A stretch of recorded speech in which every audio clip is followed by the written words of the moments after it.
दोस्तों, स्वागत है आपका मेरे चैनल आईपीओ राजा में। आज हम बात करने वाले हैं लक्ष्मी डेंटल आईपीओ की। इसकी कुछ बेसिक डिटेल्स जान लेते हैं इस आईपीओ की। ये आईपीओ ओपन होने वाला है 13 जनवरी को, क्लोज हो जाएगा 15 जनवरी को। इसका अलॉटमेंट का जो डिटेल्स है वो 16 जनवरी को दिख जाएगा।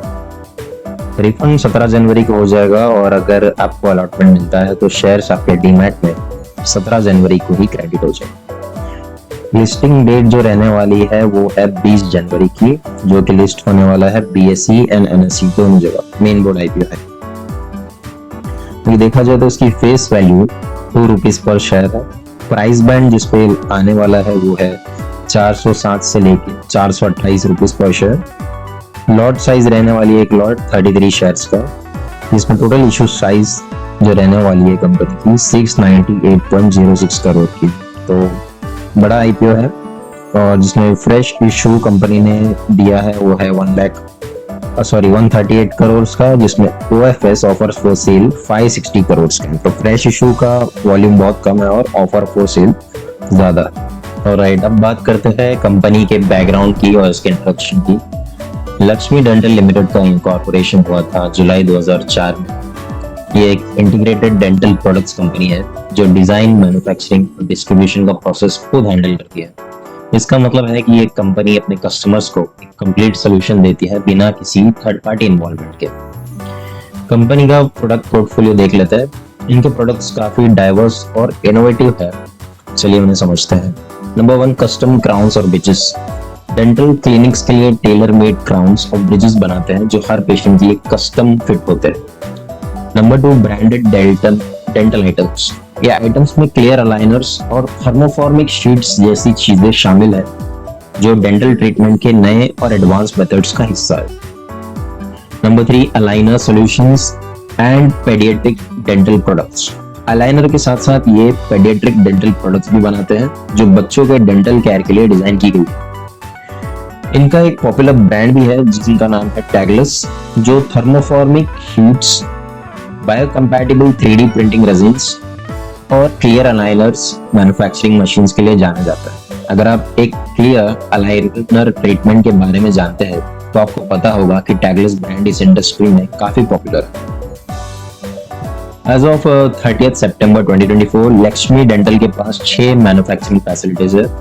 3 फैसिलिटीज जिसमें मीरा रोड मुंबई में है, 2 फैसिलिटीज बोईसर में है, एक फैसिलिटी कोची में है। इनके अलावा 5 सपोर्टिंग फैसिलिटीज है जो मुंबई, दिल्ली, बेंगलुरु और अहमदाबाद में लोकेटेड है। ये फैसिलिटीज इंश्योर करती है कि इनका प्रोडक्ट डिस्ट्रीब्यूशन एफिशिएंटली और टाइमली हो। ये थी कंपनी का बैकग्राउंड। और राइट, अब हम जानेंगे लक्ष्मी डेंटल आईपीओ का लॉट साइज और आईपीओ रिजर्वेशन के बारे में।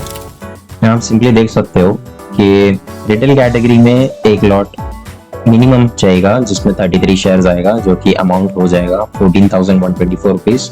मैक्सिमम रिटेल अप्लाई कर सकते हैं 462 शेयर्स के लिए, यानी 14 लॉट, जिसमें 1,97,736 रुपीज लगेगा। फिर आता है स्मॉल HNI का मिनिमम कैटेगरी, जिसमें 2,11,000 के करीब इन्वेस्ट करना पड़ेगा। फिर आता है मैक्सिमम कितना अप्लाई कर सकते हैं, तो almost around 10 lakhs। And then big HNI category जो कि 10 लाख से शुरू होता है मिनिमम। और इनका आईपीओ रिजर्वेशन देखें, हम देख पाएंगे कि QIBs को not less than 75% of the net issue, यानी कि उनको 75% एंड अबाउ तो मिलना ही मिलना है अलॉटमेंट, जिस हिसाब का वो अप्लाई करते हैं। फिर रिटेल्स को मिलेगा नॉट मोर देन 10%, मैक्सिमम 10% तक ही अलॉटमेंट के चांसेस है रिटेल कैटेगरी को, जो काफी कम हो जाता है। इसी वजह से रिटेल कैटेगरीज में अलॉटमेंट के चांसेस काफी मुश्किल हो जाते हैं। बट ऑफकोर्स क्योंकि कंपनीज को QIBs से ज्यादा फायदा रहता है तो उनको ज्यादा अलॉटमेंट दिया जाता है। देन आता है NII कैटेगरी, जो नॉन इंस्टीट्यूशनल कैटेगरीज जो रहती है, उनको मैक्सिमम 15% तक का ऑफर दिया गया है, यानी कि अलॉटमेंट चांसेस, जिसमें स्मॉल एंड बिग HNI जो मैंने यहाँ पे डिस्कस किया है उनको 15% तक का मिलता है। अगर हम अब बात करेंगे आईपीओ एंकर इन्वेस्टमेंट डिटेल्स की, तो लक्ष्मी डेंटल आईपीओ ने ऑलरेडी रेस कर लिया है और मैंने चेक किया, उन्होंने सक्सेसफुली रेस भी कर लिया है ₹314 करोड़। उनकी बिड शुरू हुई थी 10 जनवरी को। अब देख सकते हो कि एंकर इन्वेस्टर्स में बहुत सारे नाम शामिल है, जिसमें इंटरनेशनल नाम भी है। अबू धाबी इन्वेस्टमेंट अथॉरिटी, जिनको 5.5% तक का अलॉटमेंट मिलेगा। ये ऑलरेडी रेज्ड हो चुका है और बिड पूरी हो चुकी है। एंकर इन्वेस्टर्स में बहुत बड़े बड़े नाम है, जैसे गोल्डमैन सैक्स का भी है, HDFC है, ICICI है, कोटक महिंद्रा ट्रस्टीज, आदित्य बिरला। नाम तो काफी तगड़े और अच्छे है भाई। म्यूचुअल इन्वेस्टमेंट्स में भी नेम ऑफ एंकर इन्वेस्टर्स में काफी नाम दिख रहे हैं आपको, आप देख सकते हो स्क्रीन पे, मैंने सब लिस्ट कर दिया है। मैक्स लाइफ इंश्योरेंस, ठीक है, टाटा म्यूचुअल फंड, वो 100% पूरा 314 करोड़ के करीब ऑलरेडी रेस हो चुका है। चलिए अब लक्ष्मी डेंटल लिमिटेड के फाइनेंशियल नंबर्स को समझते हैं। ये डिटेल्स हमें कंपनी की फाइनेंशियल हेल्थ और परफॉर्मेंस के बारे में इंसाइट देगी। पहले बात करते हैं एसेट्स की। तो कंपनी के टोटल एसेट्स कंसिस्टेंटली बढ़ रहे हैं, जो एक अच्छी बात है। एसेट्स का बढ़ना इसका मतलब है कि कंपनी अपने इंफ्रास्ट्रक्चर, इक्विपमेंट और रिसोर्सेज में इन्वेस्ट कर रही है। फिर आप डेटा देखेंगे तो 31 मार्च 2022 को 102 करोड़ था, फिर एक कम हुआ है 96 करोड़ हो गया 2023 में, बट देन कंसिस्टेंटली बढ़ता हुआ ही दिख रहा है, जो कि 2024 फाइनेंशियल ईयर में 134 करोड़ का था, जो कि half year by September 2024 already 158.22 crore का एसेट्स कंपनी का दिखा रहा था। कंसिस्टेंट एक ग्रोथ दिख रही है।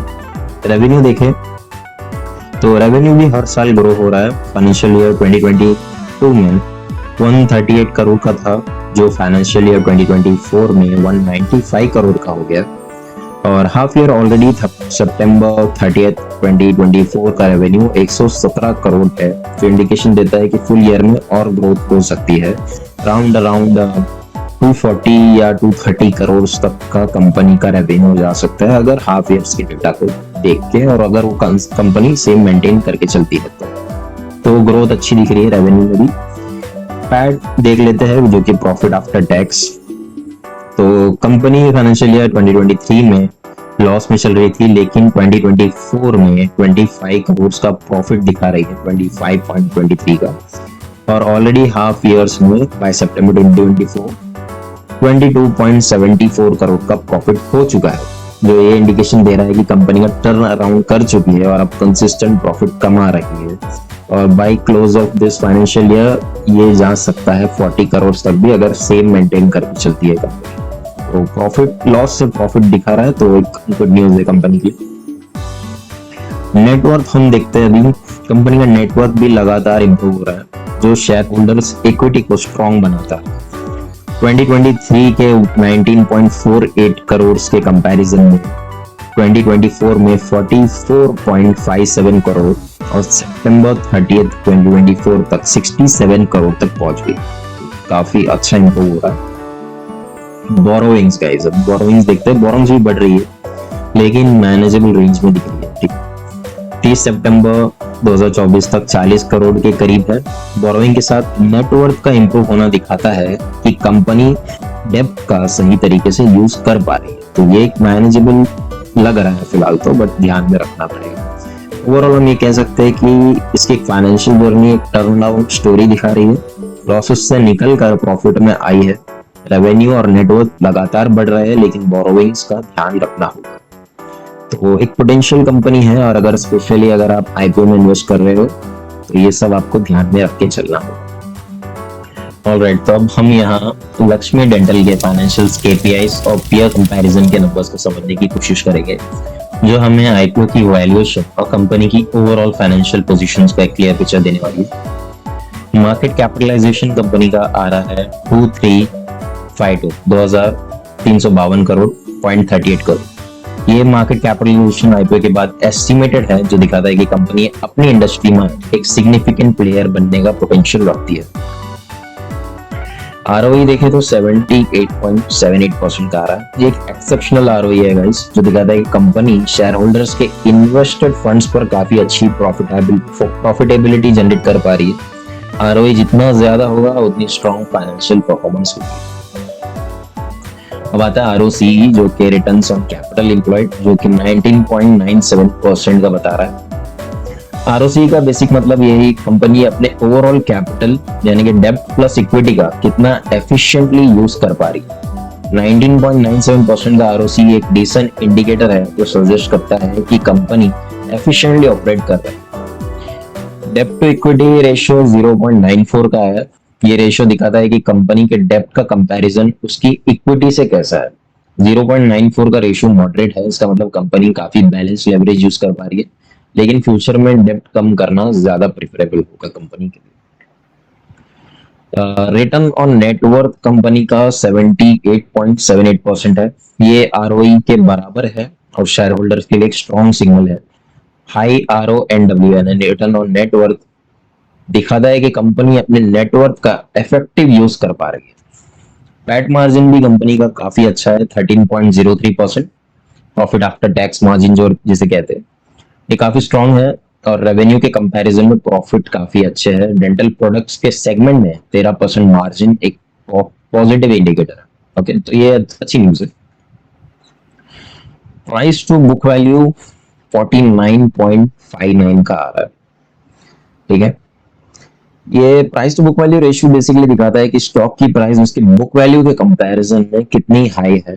49.59 का रेशियो वैल्यूएशन सजेस्ट करता है, इसका मतलब है कि मार्केट एक्सपेक्टेशन अभी काफी ज्यादा है कंपनी को। EPS earning per shares pre IPO EPS बता रहा है 4.88 rupees per share and then post 8.27 हो जाएगा। आईपीओ के बाद ईपीएस इंप्रूव हो रहा है, जो पॉजिटिव सिग्नल दे रहा है फिर से आईपीओ प्रोसीड्स कंपनी के लिए बेनिफिशियल रहने वाला है। प्राइस टू अर्निंग रेशियो देखा जाए तो प्री जो है 87.77 का है और पोस्ट आईपीओ जो होएगा वो 51.73 हो जाएगा। पी रेशियो वैल्यूएशन का एक इंपॉर्टेंट इंडिकेटर है। आईपीओ के बाद वैल्यूएशन इंप्रूव हो रहा है, लेकिन ये अब भी थोड़ा ज्यादा है, जो सजेस्ट करता है कि स्टॉक एक्सपेंसिव है। पीयर कंपैरिजन हम एनालाइज करने वाले हैं पॉली मेडिक्योर लिमिटेड से। अब स्टार्टिंग हम ईपीएस से करते हैं, तो पॉली मेडिक्योर का ईपीएस और एनएवी लक्ष्मी डेंटल से सिग्निफिकेंटली बेटर है, लेकिन लक्ष्मी डेंटल का ईपीएस पोस्ट आईपीओ इंप्रूव हो रहा है। ठीक है, पोस्ट आईपीओ ये इंप्रूव हो रहा है, ये प्री आईपीओ है अभी जो चल रहा है। ठीक है, और एनएवी क्या है इस एनएवी एक बार मैं आपको एक्सप्लेन कर देता हूँ। ठीक है, ठीक है, NAV is basically net asset value. ये एक फाइनेंशियल मैट्रिक है जो कंपनी के टोटल एसेट्स और टोटल लाइबिलिटीज के डिफरेंस को एक शेयर के बेसिस पर दिखाता है। इसका फॉर्मूला ऐसा है, ये कैसा कैलकुलेट किया जाता है कि तो टोटल एसेट माइनस लाइबिलिटीज, ठीक है, total assets minus total liabilities divided upon total number of outstanding shares. समझने का आसान तरीका ये है, बेसिकली एसेट्स कंपनी के पास जो प्रॉपर्टीज, इन्वेस्टमेंट्स, कैश या फिजिकल आइटम्स है, और लाइबिलिटीज कंपनी के ऊपर जो लोन्स, ड्यूज या पेमेंट्स पेंडिंग है। एनएबी हमें बताता है कि अगर कंपनी के सारे एसेट्स को बेचा जाए और लाइबिलिटीज को चुका दिया जाए तो एक शेयर की एक्चुअल वैल्यू यानी इंट्रिंसिक वैल्यू क्या रहेगी। अब इसकी एनएवी जो आ रही है पर शेयर सिर्फ 8.63 की है। ये दिखाता है कि कंपनी के एक्चुअल एसेट्स और लाइबिलिटीज के बेसिस पर एक शेयर की इंट्रिंसिक वैल्यू 8.63 रुपीस पर शेयर आ रहा है, जो कंपनी के एसेट के हेल्थ को रिप्रेजेंट करता है। तो इन दोनों मैट्रिक्स को देख के इन्वेस्टर को ये एनालाइज करना चाहिए कि ये स्टॉक का मार्केट प्राइस इस वैल्यूज को जस्टिफाई, जो भी पोस्ट वैल्यू होने वाला है उसको जस्टिफाई करता है कि नहीं। तो ये था एनएवी का एक सिंपल सा मैंने बता दिया क्या होता है। हम डिटेल्स में इसके बारे में जानेंगे आगे, हम मैं वीडियो बनाऊंगा इसके ऊपर। फिर आते हैं हम पी रेशियो के बारे में। लक्ष्मी डेंटल का पी रेशियो पॉली मेडिक्योर से बेटर दिख रहा है पोस्ट आईपीओ। हाई पीई का मतलब होता है कि स्टॉक ओवर वैल्यूड हो सकता है लेकिन ग्रोथ प्रोस्पेक्ट स्ट्रॉन्ग है। तो यहाँ P ratio post value Poly Medicure से काफी कम है, जो कि एक अच्छी न्यूज है। Return on net worth, Lakshmi dental का रिटर्न ऑन नेटवर्थ 78.78% है, जो पॉली मेडिक्योर के 19.05% के कंपैरिजन में काफी ज्यादा है, जो एक पॉजिटिव सिग्नल है, बहुत अच्छा न्यूज है।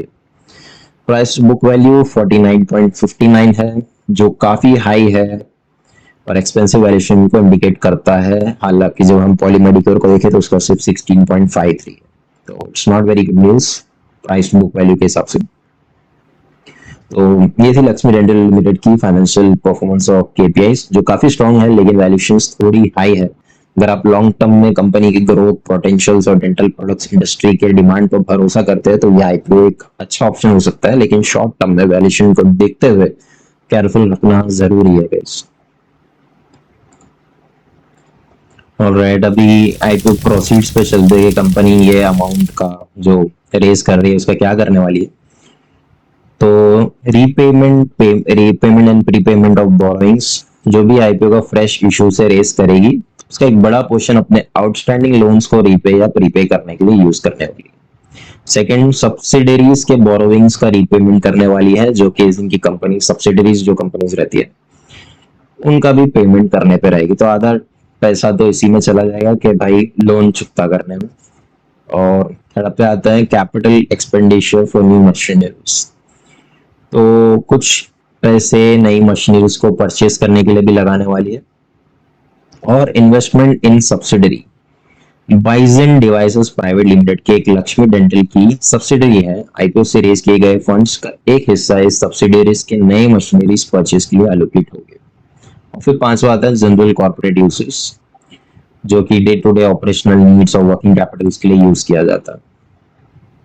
कंक्लूजन निकाले तो इस आईपीओ का प्राइमरी ऑब्जेक्टिव है फाइनेंशियल स्ट्रेंथ को इंप्रूव करना, एडवांस मशीनरी लाना और अपने सब्सिडरीज के ग्रोथ को बूस्ट करना। ये सब स्टेप्स कंपनी के ऑपरेशनल एफिशिएंसी और मार्केट पोजीशनिंग को काफी स्ट्रांग बनाएगी, जो लॉन्ग टर्म इन्वेस्टर्स के लिए बेनिफिशियल हो सकता है। ठीक है, अब बात करने वाले हैं मेन चीज जीएमपी की, ग्रे मार्केट प्रीमियम। इस स्टॉक का क्या चल रहा है। तो लेटेस्ट डेटा 11 जनवरी के हिसाब से अभी जो जीएमपी कंपनी का चल रहा है वो 160 है पर शेयर। ठीक है, 160 रुपीज पर शेयर है और उसका प्राइस बैंड कंपनी ने 428 कैप प्राइस पे लॉन्च होने वाला है। तो अगर हम देखा जाए तो 428 प्लस 160, तो लिस्टिंग गेन्स यानी लिस्टिंग प्राइस की 588 रुपीज हो जाती है पर शेयर। ऑलराइट, तो ये 37.38% का लिस्टिंग गेन दे सकती है। ग्रे मार्केट का स्ट्रॉन्ग जीएमपी ये सिग्नल कर रहा है कि इन्वेस्टर्स के बीच इस आईपीओ के लिए एक पॉजिटिव सेंटीमेंट है, डिमांड स्ट्रॉन्ग है, अच्छी लिस्टिंग की उम्मीद देता है। लेकिन ग्रे मार्केट के नंबर स्पेकुलेटिव होते हैं, इसलिए फाइनल लिस्टिंग प्राइस अलग भी हो सकती है। तो डिपेंड करता है मार्केट क्या कंडीशन है, क्या न्यूज है, उस पर डिपेंडेंसी इसकी रहती है। तो अभी तो फिलहाल काफी अच्छा है। ठीक है, अगर आप इस लिस्टिंग गेन्स के लिए इन्वेस्ट कर रहे हो तो यस, 37% का एक्सपेक्टेड गेन एक अट्रैक्टिव अपॉर्चुनिटी है। तो यस, गुड गुड, तो एक अच्छी न्यूज है। ओके, थोड़ा रिव्यू चेक कर लेते हैं अभी। रिव्यू हम देखें तो यहाँ पे ब्रोकर्स के एनालिस्ट में कैनरा बैंक सिक्योरिटीज लिमिटेड ने अप्लाई का रिकमेंडेशन दिया है और दिलीप दावड़ा उन्होंने भी अप्लाई का रिकमेंडेशन दिया। आप ये पढ़ सकते हैं उनका ये रिव्यू। और यहाँ पे अवॉइड का भी रिव्यू मैंने देखा था इनसे। ठीक है, SJP शेयर्स, इन्होंने high valuation for IPO PE and OFS portion will be high, तो इस बेसिस पर उन्होंने अवॉइड दिया है। अगर आप मुझसे पूछे मेरा फाइनल वर्डिक्ट क्या रहने वाला है कि आपको इन्वेस्ट करना चाहिए कि नहीं, तो यस, लिस्टिंग गेन्स के लिए अगर आपका फोकस शॉर्ट टर्म है तो ये आईपीओ अच्छा गेन दे सकता है considering current GMP and demand ये सेक्टर के लिए। लॉन्ग टर्म इन्वेस्टमेंट के लिए फंडामेंटल स्ट्रांग है लेकिन वैल्यूएशन स्लाइटली एक्सपेंसिव है। अगर आपको डेंटल इंडस्ट्री के ग्रोथ और कंपनी के एक्सपेंशन प्लान्स पर भरोसा है तो ये इन्वेस्टमेंट वर्थ कंसिडर है, यानी कि आप कंसिडर कर सकते हो। और फाइनल डिसीजन आप अपने इन्वेस्टमेंट गोल और रिस्क एपेटाइट के हिसाब से आईपीओ अप्लाई कर सकते हैं। शॉर्ट टर्म के लिए अगर अट्रैक्टिव अपॉर्चुनिटी लग रही है और लॉन्ग टर्म के लिए भी प्रोस्पेक्ट्स प्रॉमिसिंग है अगर वैल्यूएशन के हाई लेवल को आप समझकर इन्वेस्ट करें। तो यस, यही था मेरा रिव्यू। अगर आपको वीडियो पसंद आया तो इसको लाइक, शेयर एंड सब्सक्राइब जरूर करें। आने वाली वीडियो और भी इंटरेस्टिंग रहेगी। और अगर आपको कुछ क्वेश्चंस है इस रिव्यू के रिलेटेड, इस आईपीओ के रिलेटेड, आप कमेंट्स बॉक्स में नीचे पूछ सकते हैं, मैं जरूर ट्राई करूंगा उसके आंसर आपको करने के। Thank you so much guys and happy investing.